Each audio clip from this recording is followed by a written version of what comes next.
Hello everyone, welcome to JSSC PGT commerce preparation. आज हम लोग पढ़ेंगे ऑडिटर्स ओपिनियन और ऑडिटर्स रिपोर्ट। ठीक है, सो फर्स्ट देखते हैं होता क्या। On auditor's opinion is a certification that accompanies financial statement. जो फाइनेंशियल स्टेटमेंट ट्रू और फेयर है या नहीं, इसका सर्टिफाई ऑडिटर ओपिनियन के थ्रू होता है। So it is based on an audit of the procedures and records used to produce the statement and deliver an opinion as to whether material misstatement exists in financial statement।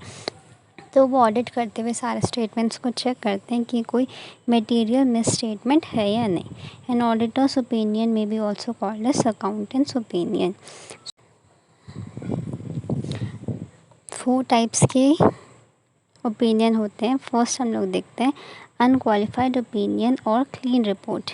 It is unqualified if the financial statements are presumed to be free from material and pervasive misstatement। ठीक है, free from material मतलब huge amount. तो कोई huge amount का ऐसे दिखाया हुआ नहीं है, ना ही बल्क में ग्रॉस मिस्टेक्स भी नहीं है। सो ऑडिटर अपना रिपोर्ट दे देगा कि ये अनक्वालिफाइड है या फिर ये क्लीन रिपोर्ट है।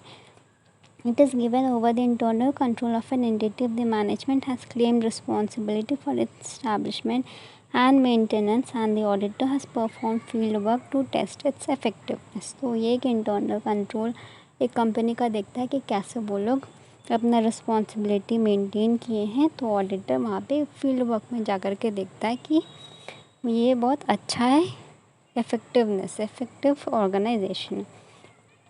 सो यहाँ पे ये कोई एडवर्स कमेंट या फिर कोई डिस्क्लेमर नहीं देता है auditor, and it indicates that the auditor is satisfied with the financial statement of a company. So जो मटेरियल्स में स्टेटमेंट है ह्यूज अमाउंट नहीं है, परवेसिव मतलब बल्क स्टेटमेंट में भी कोई मिस्टेक नहीं है। सो जो ट्रू एंड फेयर, जो financial position true and fair है, ये ऑडिटर ओपिनियन दे देता है। इसको हम लोग बोलते हैं क्लीन रिपोर्ट या फिर अनक्वालिफाइड ओपिनियन। नेक्स्ट अब हम लोग देखते हैं qualified opinion is given when a company has not followed gap in financial transaction. जो जनरली एक्सेप्टेड अकाउंटिंग प्रिंसिपल है, ये कंपनी फॉलो नहीं किया होता है, तब ओपिनियन क्वालिफाइड होने का चांसेस है। In addition auditor provides paragraph stating deviation from GAAP. Paragraph लिख करके देते हैं कि क्या होना चाहिए और क्या गलत है, क्या मिस्टेक्स है, जो भी डेविएशन है उसको एक पैराग्राफ में ऑडिटर लिख करके देते हैं।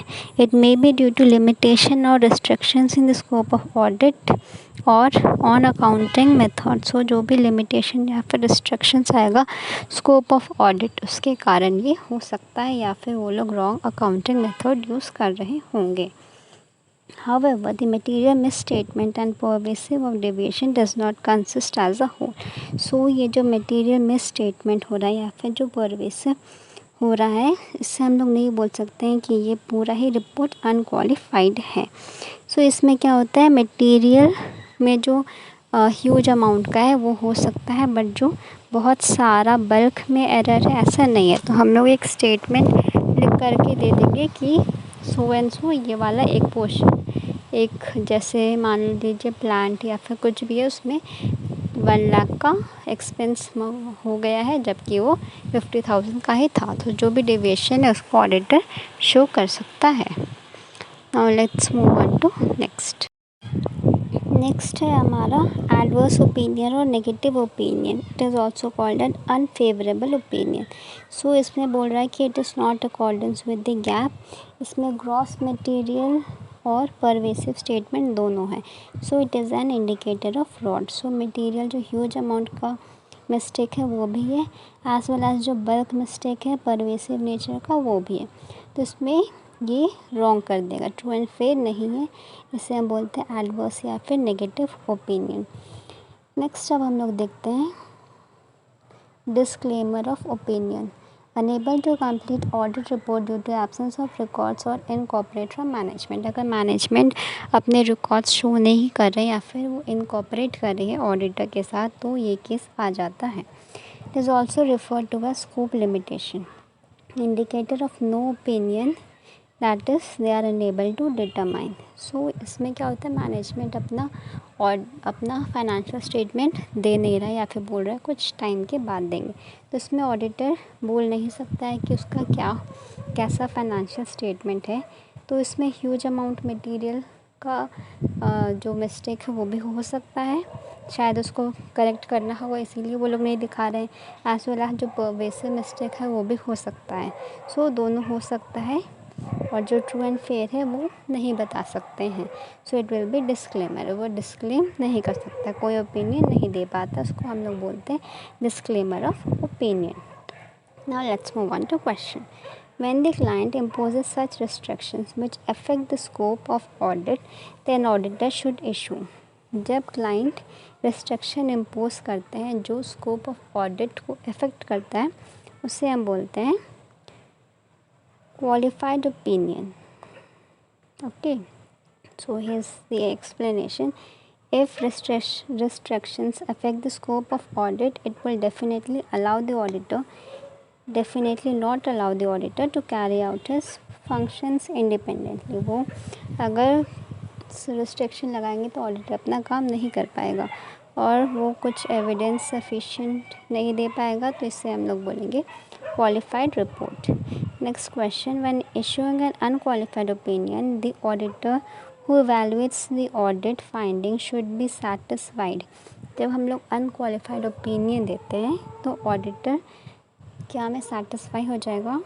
The answer will be estimates of total likely misstatement is less than materiality level। ठीक है, थोड़ा मोड़ा गड़बड़ होगा तो ऑडिटर उसे एक्सेप्ट कर लेगा। So total likely misstatement is less than materiality of management. So ये up to certain level acceptable होता है। Next question 3, unqualified opinion is also known as clean report. Question 4, disclaimer of opinion means the auditor is unable to express his opinion। Question 5, auditor report must be qualified होता है, unqualified होता है, adverse होता है। So it will be D, any of the above। Question 6, a limitation on the scope of an auditor examination sufficient to preclude an unqualified opinion usually result when management। जब unqualified opinion देने में auditor को restriction हो रहा है तो management का कौन सा गलती के कारण हो सकता है? It will be option C, does not make the minutes of board of directors meeting available to the auditor.